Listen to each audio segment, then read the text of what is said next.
आज क्रिसमस का त्योहार है और इस मौके पर भला कोई सफेद दाढ़ी और लाल पोशाक वाले सांता क्लॉज को भूल सकता है। वही सांता क्लॉज जो बच्चों के लिए मुस्कुराते हुए हंसते हुए तोहफे लेकर आते हैं। चलिए आज इन्हीं सांता क्लॉज की कहानी की बात करते हैं कि क्या सच में सांता क्लॉज थे तो कौन थे वो।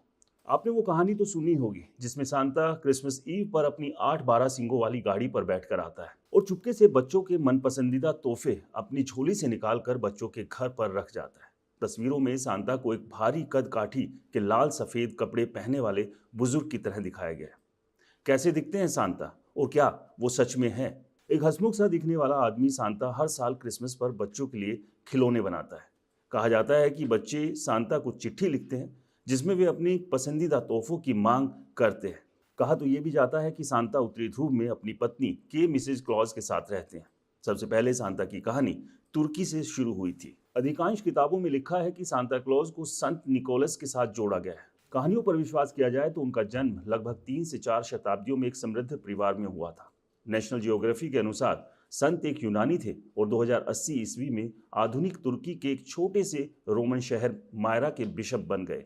निकोलस की प्रसिद्धि उनकी मृत्यु के बाद लंबे समय तक रही। ऐसा भी माना जाता है कि वे अनाथों से लेकर नाविकों और कैदियों की भी रक्षा कर चुके हैं। सिंटरक्लॉस सेंट निकोलस का डच अनुवाद है और सन 1700 तक अमेरिका में संत की दरियादिली की कहानियां कोने कोने तक फैलने लगी। इसके बाद उनकी छवि पॉप संस्कृति में बदलने लगी और उनकी मृत्यु के बाद उनका नाम सांता क्लॉज के नाम से मशहूर होने लगा।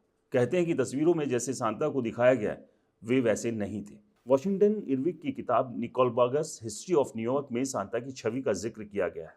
इसमें सांता को एक पाइप पीने वाले स्लिम फिगर के रूप में दिखाया गया है। पहनावे को लेकर भी माना जाता है कि सांता केवल लाल रंग की पोशाकें नहीं पहनते थे, वो अलग अलग रंग बिरंगे कपड़े भी पहनते थे। इसका पता 19वीं शताब्दी की कुछ तस्वीरों में देखने को मिलता है। तो ये थी सांता से जुड़ी हुई कहानी। तो आज क्रिसमस है, आपको भी रिपोर्टर जी की तरफ से इस त्योहार की बहुत बहुत शुभकामनाएं। आपको ये रिपोर्ट कैसी लगी हमें कमेंट्स कर जरूर बताएं।